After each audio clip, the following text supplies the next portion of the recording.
Shalom à vous toutes qui me regardez. Merci de me recevoir dans vos maisons. Nous sommes femmes éveillées du ministère Lyon Unis en Christ. Je m'appelle Fifa Marie-Thérèse.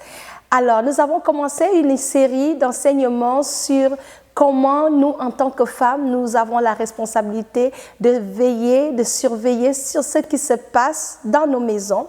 Nous tirons cette série d'enseignements du livre de Proverbes 31 au verset 27.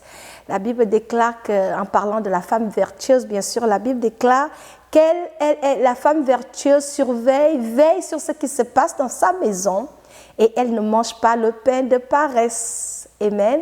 Alors, nous voulons continuer aujourd'hui. La dernière émission, notre focus était comment c'était de notre responsabilité de surveiller ce que nos enfants regardent, ce qu'ils écoutent, ce qu'ils font. On a vraiment un droit de regard sur ce qui se passe dans nos maisons avec nos enfants. Aujourd'hui, nous allons pousser l'étude un peu plus loin. Nous allons parler de ne pas manger le pain de paresse en ce qui concerne l'éducation, cette fois-ci, éducation sexuelle. Oui, je l'ai dit, c'est un mot que les chrétiens n'aiment pas utiliser, mais nous allons en parler aujourd'hui. Donc, comment veiller sur l'éducation sexuelle de nos enfants? Très important. Donc, c'est de cela que nous allons débattre aujourd'hui. Prenez vos notes, mesdames. Nous allons parler de quelque chose qui n'est pas toujours très confortable à aborder et qui est bien dommage parce que l'ennemi n'aimerait pas qu'on en parle. On est coincé quand il s'agit de cette question et c'est de là qu'il prend avantage sur nos enfants pour corrompre leur sexualité. Mais Dieu nous montre que de veiller, nous allons veiller. Sans plus tarder, on va commencer. Alors, pour commencer cette étude aujourd'hui, nous allons aborder 5 points. Le premier point, je vais nous parler de l'importance, nous, en tant que parents, de renouveler notre intelligence en ce qui concerne la sexualité.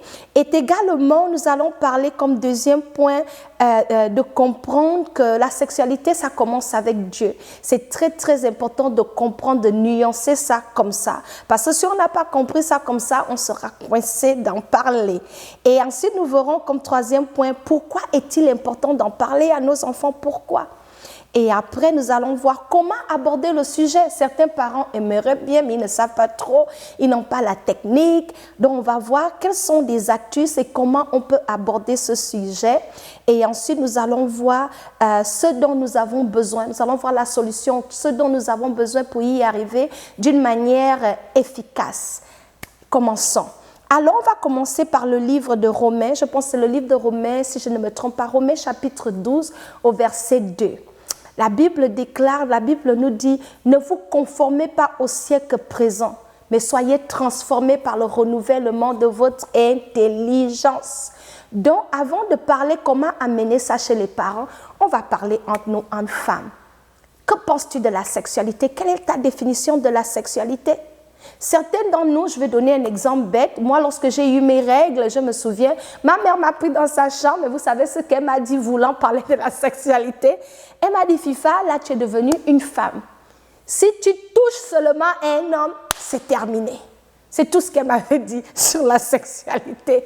Donc, vous voyez que là, ça ne dit pas tout. Et ça s'arrêtait là. Pourquoi? Parce que c'est un sujet tabou pour nous qui venons en Afrique. On ne touche pas ça. Mais j'aimerais nous enseigner, je ne sais pas ton expérience, mais on a cette expérience-là, c'est des mots qu'on ne dit pas. Dès que tu dis sexualité, ouh, elle parle des cochonneries. Et puis on est bloqué. Et ensuite, surtout nous, femmes chrétiennes également, lorsqu'on lit la parole de Dieu, on voit combien de fois on condamne la sexualité, la fornication, fait qu'on a une autre idée erronée du sexe qui fait qu'on mélange ça, on n'a pas une balance. Donc, nous allons commencer par parler de ça nous-mêmes. Et je vais commencer dans le premier point. Renouvelle ton intelligence en ce qui concerne la sexualité. La méthode que tes parents t'ont parlé de ça n'est plus peut-être valable pour cette époque-ci. Parce que l'approche où tu étais, l'époque où tu grandissais, ce n'est plus la même chose. Les choses ont avancé à un pas de croisière. À l'époque, quand toi tu grandissais, c'était facile pour les parents de couvrir un peu. Et puis tu pouvais voir une tante à côté. Moi, je parlais avec mes petites tantes. Ce sont elles qui me disaient des petits trucs que ma mère ne pouvait pas me dire. Mais pour nous, qui sommes par exemple en Occident où nous n'avons ni père, ni mère, ni frère, ni sœur, nous sommes livrés à nous-mêmes, dont l'éducation de nos enfants c'est sur nous. En Afrique, on dit que c'est tout un village qui éduque les enfants. Si papa, les tatas ne peuvent pas parler, tu as peut-être une cousine qui est cool, avec qui tu peux parler. Mais là, nous sommes un peu dans une société où le monde commence à s'individualiser. C'est papa, maman, les enfants. On a pu vraiment cette famille élargie, les oncles, les tantes qui peuvent venir renforcer ce que les parents ne peuvent pas faire. C'est révolu. Donc, ça nous prend déjà de nous adapter très facilement parce que ça va vite. Nous devons nous adapter. Et comment s'adapter? C'est de comprendre c'est quoi la sexualité selon Dieu. Donc cette adaptation-là va te prendre de toi-même de décider d'innover la perception que tu as du sexe. Et quand on parle des enfants ici, ce n'est pas le sexe dans une dimension, je ne sais plus, érotique, mais dans la dimension de leur expliquer qu'est-ce que c'est, d'où ça vient et comment. Donc ça, c'est ce que je voulais dire avant de commencer, de mettre la table, qu'il est bien qu'on parle de ça et que nous-mêmes nous puissions changer, renouveler nos pensées, notre perception, l'éducation que nous avons reçue de la sexualité n'est peut-être pas conforme parce que tu te dis, tu as peut-être entendu parler de sexe quand tu avais 20 ans. Ah oui, ça marchait, 20 ans assis dans un village au Gabon, tu n'as pas entendu parler de sexualité, tu as des chances. Mais 20 ans assis au Canada, et puis tu n'as pas entendu parler de sexualité, c'était mensonge, c'est impossible parce qu'on en parle, c'est partout, c'est à la télé, c'est dans des gadgets que nous donnons à nos enfants. À l'école, les amis en parlent, les professeurs en parlent même avec des images. Donc, il est temps que nous puissions revoir cette perception en cherchant qu'est-ce que dit la Bible, comment on peut s'équiper. Et le Seigneur ne veut pas qu'on se conforme au modèle du monde, à ce qu'on a reçu seulement, mais il veut qu'on balance toutes choses à sa manière, comment amener cela. Donc je commence avec ça, mesdames, pensez-y, réfléchissez. Est-ce que la perception que tu as eue du sexe, qu'on t'a enseigné du sexe quand tu grandissais, est-ce que ça t'a affecté? Moi, personnellement, ça m'a affecté. Lorsque je me marie, j'étais coincée parce que j'avais une autre idée. Si ton mari te dit toujours le péché, tu vois le péché. Tout ça, ça peut également affecter nos enfants et ça peut apporter les dégâts dans le mariage. C'est une parenthèse. Donc, cette perception, ça a touché plusieurs d'entre nous à différentes manières. Mais l'époque de nos parents est révolue. Pas que ce qu'ils nous ont enseigné était mauvais. Ce qu'ils nous ont enseigné marchait, était en conformité avec l'endroit où on était, l'époque où on était. Mais les données ont changé. Amen. Nous allons passer au deuxième point. Notre deuxième point, c'est d'établir c'est quoi le sexe. Parce que pour être capable de partager cela avec des enfants, il faut comprendre qu'est-ce que c'est. La sexualité commence avec Dieu. C'est Dieu qui a créé le sexe. Parce que nous sommes faits à l'image de Dieu et il nous a créés. Nos organes, toutes les parties de notre corps, Dieu a créé, il a établi et institué ces choses-là. Et le plan de Dieu pour la sexualité est un bon plan. C'est le plan où il dit l'homme et la femme deviennent un. C'est le plan, le contexte où les parents peuvent avoir des enfants, ils peuvent procréer, ils peuvent se multiplier. C'est vraiment beau. Ça n'a rien d'érotique, ça n'a rien de dégueulasse, ça n'a rien de « oh mon Dieu ». Non, c'est vraiment, bibliquement parlant, c'est quelque chose de beau. Parce que tout ce que le Seigneur a fait est merveilleux. Mais aussi longtemps que tu ne vas pas voir que c'est une idée de Dieu, tu auras tendance à penser que c'est une invention du diable. Le diable n'a rien inventé, il n'a rien créé, mais tout ce qu'il fait, c'est du copier-coller et ensuite il truque les affaires. Donc, on ne peut pas lui donner le crédit que quand on voit sexualité, on voit le diable. La sexualité ne commence pas avec le diable, ça commence avec notre Dieu qui nous a créés. C'est pour cela qu'il aimerait que nous ayons une perception bien élaborée de la sexualité pour être capable à l'enseigner à nos enfants. Est-ce que vous êtes avec moi? Voilà, on va passer au troisième point, sans plus tarder. Le troisième point, c'est pourquoi est-il important? Parce qu'une fois que tu as compris que ça vient de Dieu, tu n'auras plus ce blocage de dire est-ce que je parle à mes enfants? Quelque chose qui vient de Dieu, et la Bible en parle, c'est correct d'enseigner à tes enfants.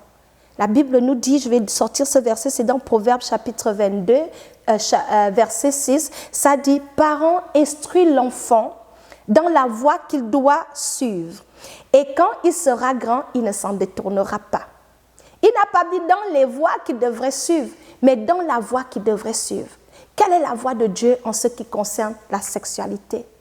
Parle-en à ton enfant. Amen. Alors, notre troisième point, c'est pourquoi est-il important d'en parler à nos enfants?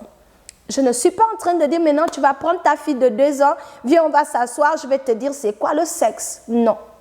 Il y a des signes qui ne trompent pas. Les enfants grandissent. Donc, c'est les enfants d'un certain âge. Entre bébé jusqu'à 8 ans, ça va, laissez-les tranquilles. Leurs pensées ne sont même pas trop là-bas, du moins, s'il y a vraiment un environnement sain à la maison, ça va. Mais à l'âge de 9 ans, surtout chez nous ici au Canada, ça peut même commencer plus tôt, ils sont déjà exposés au changement du corps, transformation, ils commencent à se poser des questions. C'est à cet âge-là qu'on commence à introduire la question sur la sexualité, mais niveau par niveau, un peu. Vous voyez? Donc, pourquoi est-ce que c'est important d'en parler? Je vais vous dire pourquoi. C'est important que nous en parlons parce que si on ne le fait pas, quelqu'un d'autre va le faire à ta place. C'est-à-dire, si tu ne parles pas de ça à tes enfants-là, le diable et ses agents, ils vont se charger d'éduquer ton enfant sexuellement. La société va le faire. L'école va le faire. Donc, si toi, tu dis, tu ne veux pas en parler, tu te joues les religieuses, tu te joues que, oh, c'est le Saint-Esprit, tu vas prier en langue. La société va le faire. La Bible dit, mon peuple périt faute de connaissance. Si ta connaissance, c'est que je vais laisser l'école l'enseigner, ben, bonne chance avec cela. Il est important qu'on en parle aux enfants, en fait qu'ils puissent discerner quelle est la vision de Dieu sur la sexualité. Je vais vous donner un exemple très banal. Lorsque mon deuxième fils avait 9 ans, il avait son cours de natation et j'ai dit, oh, comme il fait beau, on ne va pas prendre la voiture, je vais marcher avec toi. Maman va t'accompagner, alors on va aller à pied. Et là, nous sommes 2. Et je vous encourage d'ailleurs de créer des moments comme ça, un à un avec vos enfants, parce que c'est là où ils trouvent des opportunités de poser des questions qu'ils ne peuvent pas poser quand tout le monde est là. Donc, créer ces habitudes-là de passer du temps avec eux. Là, on est en train de marcher, il m'a dit, oh maman, j'ai une question. Je dis, ah oui, je t'écoute. Il dit, pourquoi tu m'as dit qu'on t'a coupé pour avoir le bébé? Je dis, ça sort d'où? Je dis, mais oui, on m'a coupé pour avoir le bébé. Quand tu es né, on a coupé maman et le couteau et puis tu es sorti. Il dit, est-ce que c'est la seule manière d'accoucher? Je dis, non, ce n'est pas la seule manière, mais je t'ai dit la manière que toi tu es sorti. J'essayais un peu d'embrouiller. Mais le petit avait l'information. Vous savez ce qu'il me dit? Il me dit, parce que mon prof nous a montré comment les bébés sortent. Donc, pourquoi tu ne m'as pas dit l'autre manière? Je dis, oh ok, c'est quoi l'autre manière alors? Peut-être maman a oublié un peu pour bien tirer les verres du nez. Là, je dis, alors, mais donc, c'est quoi l'autre manière? Oh maman, tu ne peux pas dire le nom. C'est genre pour les filles. Tu sais, les garçons ont le zizi et les filles ont la quéquette. Donc, les bébés sortent par la quéquette. Toi, tu ne savais pas ça? Je dis, oh, je vois, ok, d'accord. Ils sortent par la quéquette, très bien.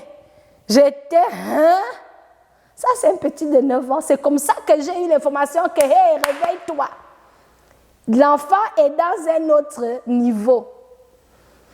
J'ai dit, oui, c'est vrai, effectivement, les enfants sortent par la quéquette, on va en discuter si tu veux. Mais toi, j'ai eu la méthode où tu es sorti, c'est par césarienne, donc maman ne t'a pas menti. Donc, il fallait que il ne faut pas mentir à vos enfants, parce que si tu es kangué, tu as perdu la confiance. J'ai eu tous mes 4 enfants par césarienne, donc on m'a vraiment coupé pour les sortir. J'ai dit, tu vois, maman ne t'a pas menti. Je ne t'ai pas parlé de l'autre méthode parce que je ne la comprends pas trop, puisque moi, je n'ai pas eu mon bébé par la quéquette. On m'a opéré pour avoir le bébé. Donc, j'ai vu qu'il y a un problème. Le soir, qu'est-ce que j'ai fait, les filles? Je suis allée, j'ai parlé à mon mari qu'on a une petite situation ici, il faut que j'appelle l'école pour savoir le programme. J'ai écrit une lettre à la maîtresse par Internet pour voir dans quoi ils étaient. Effectivement, ils étaient en train d'aborder la question de la sexualité, du changement du corps et tout ça. J'ai demandé à voir le livre, mais on leur montre des images. Après avoir parlé à mon mari, on a dit on va trouver une manière de recadrer ça. J'ai prié. C'est la première étape. Et lorsque j'ai prié, j'ai dit, Seigneur, aide-moi. Le Seigneur m'a donné l'idée, il va en librairie, il va chercher un livre. Je pars à la librairie à mon fils pour chercher un livre pour en parler un peu mauvais endroit. J'arrive à la librairie, je prends le livre, je commence à regarder la table de matière. Je vois un grand titre, l'importance de se masturber, combien c'est bon, les bienfaits de la masturbation. J'ai dit, Seigneur, Dieu merci que j'ai vite vérifié, j'ai rangé le livre rapidement. J'ai dit, il faut qu'on sorte d'ici. J'ai dit, David, tu sais quoi, on doit faire des courses pour apprêter le repas. Le livre que j'ai choisi là n'est pas très intéressant parce que comment je vais apprendre mon fils dans la sexualité et on lui dit que se masturber, les bienfaits de la masturbation. J'ai dit, maman, c'est là où je me suis réveillée. J'ai commencé à chercher, Seigneur, y a-t-il une autre manière saine de présenter ces choses aux enfants sans pour autant corrompre, leur amener des recettes du monde parce que le diable a toute une section de bêtises pour bombarder la pensée de nos enfants. Fait que quand un enfant lit que se masturber c'est bien, il va croire que c'est bien et il va le faire. Très tôt. Et ça, c'est un livre pour les enfants de 5e année ou de 4e année. Donc, vous voyez, ce n'est pas la blague. D'où mon deuxième point, c'est ce que je voulais vraiment apporter. Non, avant de vous montrer cela, je vais parler de l'importance encore d'en parler, c'est ça.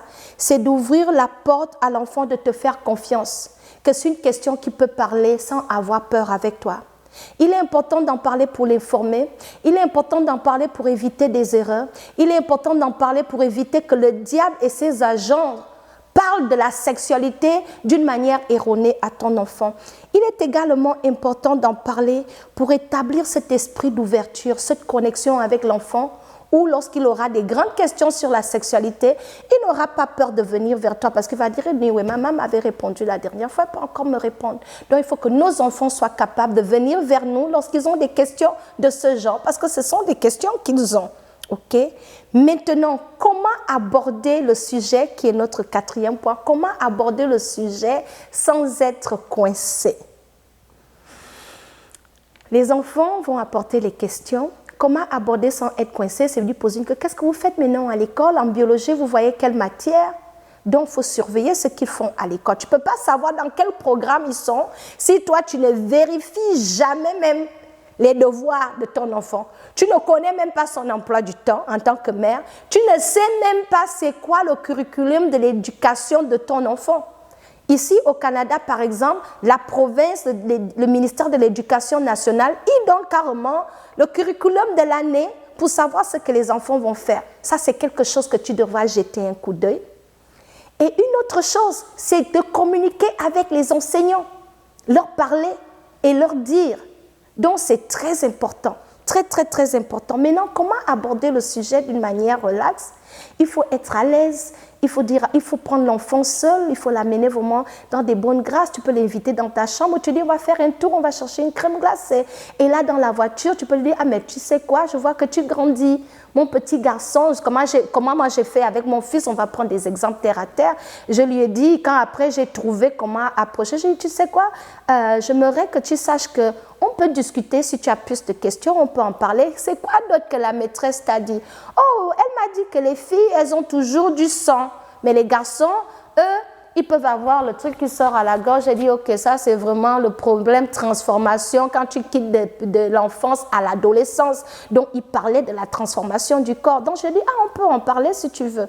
Après, je lui propose, est-ce que tu veux qu'on aille prendre une crème glacée? Comme ça, on va un peu parler de ce sujet. On va dire à personne. Il faut qu'il se sente que c'est un secret entre vous, par exemple. Et quand je lui ai dit ça, on en a parlé librement et je l'explique.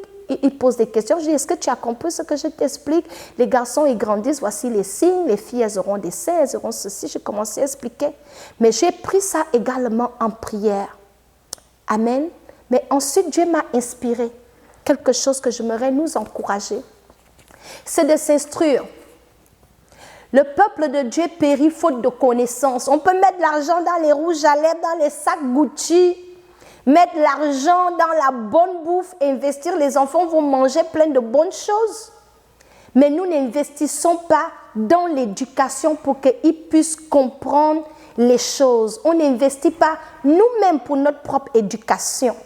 Nous devons nous éduquer, continuer à apprendre, continuer à nous instruire.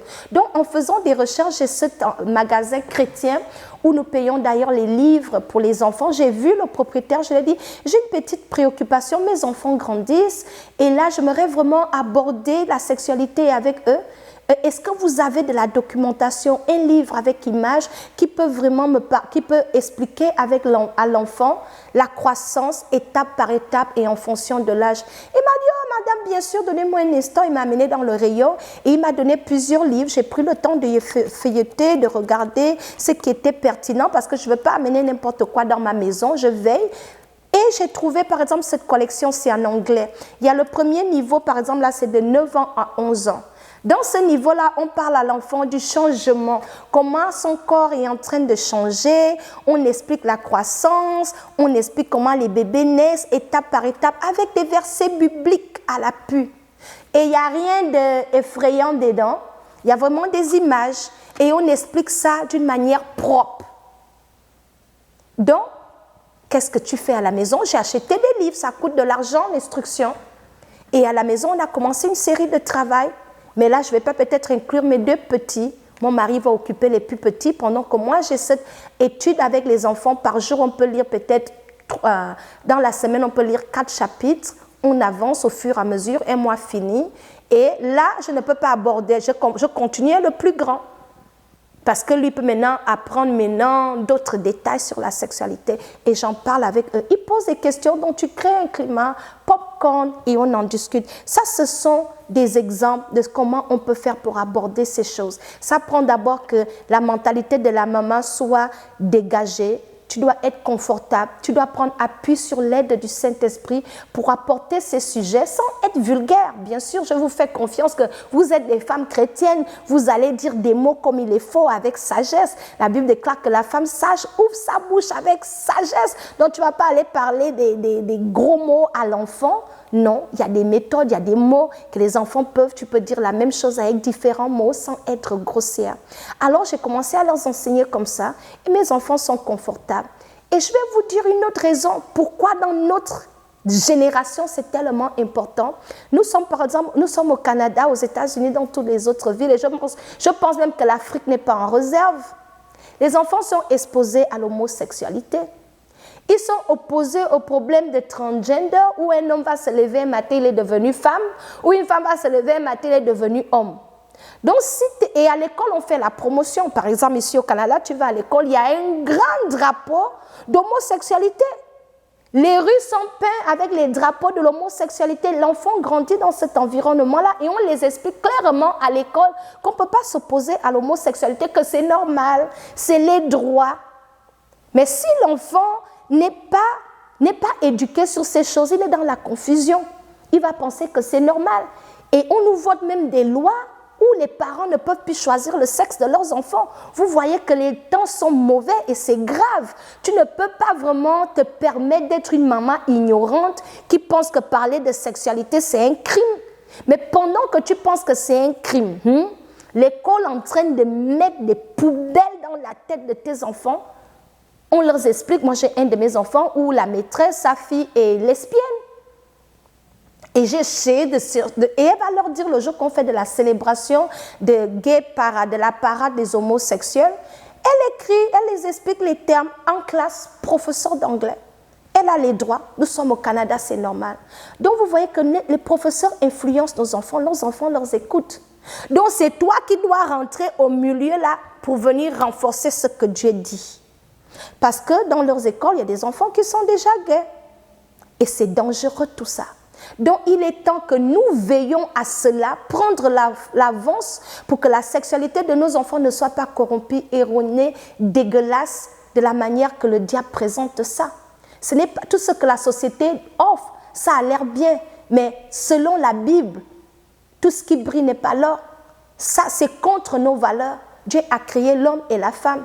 Et il faut expliquer à l'enfant son identité, qui l'a créé, pourquoi il est un homme. Toutes ces questions, on les aborde vraiment pour que ça soit clair dans la tête de l'enfant et qu'ils ne se font pas « peut-être, c'est cool, mon ami est gay ». Parce qu'ils vont vivre dans une société, à travailler avec des gens qui pensent que ces habitudes, ce genre d'orientation sexuelle, on va leur faire croire que c'est normal.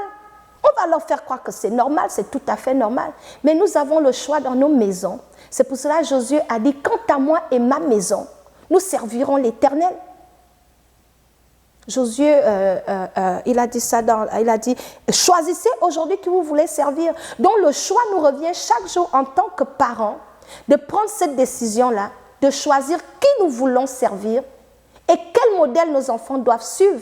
Parce que si on ne le fait pas, le diable va faire le choix pour eux. Leurs amis vont choisir pour eux. Ce qu'on leur apprend, l'éducation va choisir pour eux. Donc, il est temps que nous veillions à cela pour pour forger l'identité de nos enfants. En fait, que lorsqu'ils vont grandir, ils ne vont pas en départir. Ils ne vont pas maintenant aller épouser un homme. Tu as déjà vu un homme qui épousait un autre homme? Mais ici, c'est tout à fait normal. Il n'y a pas de problème à cela. Bon, pour ceux qui le font, c'est à leur niveau. Mais il y a encore quelque chose que nous devons faire pour protéger nos enfants parce que ça va contre la loi de Dieu. C'est pour cela que nous devons les inculquer, les enseigner. Et bien sûr, une autre astuce, je termine le dernier point qui est le 5e, c'est vraiment, à part s'équiper, c'est également s'informer, avoir de l'information.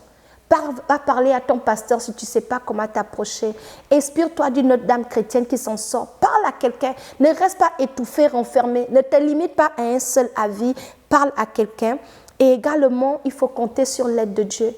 Beaucoup, beaucoup de prières. Parce que tu peux avoir enseigné tout ça à tes enfants et ils peuvent quand même dérouter. Donc, tout n'est pas d'enseigner. Mais il faut également prier chaque jour les ointes. Seigneur, il faut soupirer devant Dieu. Parce que c'est lui qui assure nos arrières. Et c'est lui qui détient l'avenir de nos enfants entre nos mains. Donc ta responsabilité pour veiller à cela, c'est de dépendre sur la grâce de Dieu. C'est de toi-même de prendre la décision que c'est ma responsabilité, je dois m'en occuper. Parce que le moment où tu donnes cette responsabilité à quelqu'un d'autre, tu n'as pas idée des dégâts. Et ces dégâts-là peuvent détruire la vie de ton enfant pour toujours. On va leur dire que c'est normal d'avoir les boyfriends, les girlfriends. À 11 ans, I have a girlfriend. Et on s'embrasse. Et c'est tout à fait normal. C'est dans cet environnement que nos enfants vivent. Et si tu n'es pas au poste pour veiller, et si tu ne veux pas en parler, tes enfants seront corrompus parce que le diable, il ne dort pas. Il vient pour détruire, pour tuer et pour voler. Il va voler l'innocence de ton enfant. Il va détruire sa destinée. Il va tuer son avenir.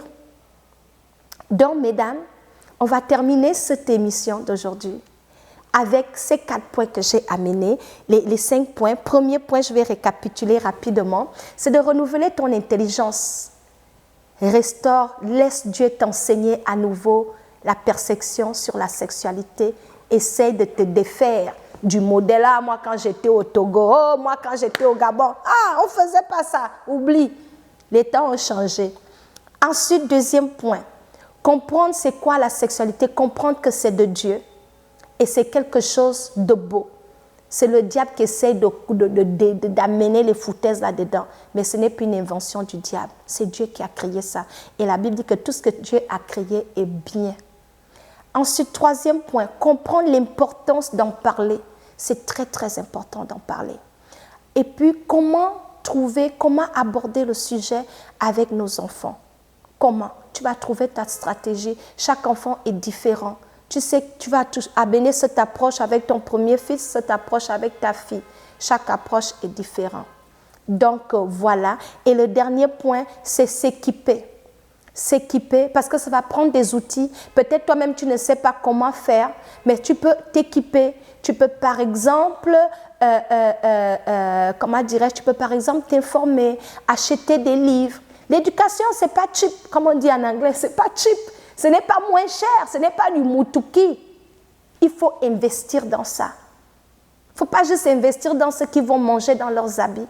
Il faut investir des hommes qui vont marcher selon les normes de Dieu. Donc, t'équiper, t'informer, compter sur l'aide du Saint-Esprit, associer à cela la prière, soit une maman qui prie continuellement pour ses enfants. Et avec la grâce de Dieu, tu vas y arriver. Alors, ceci est fin à notre émission d'aujourd'hui.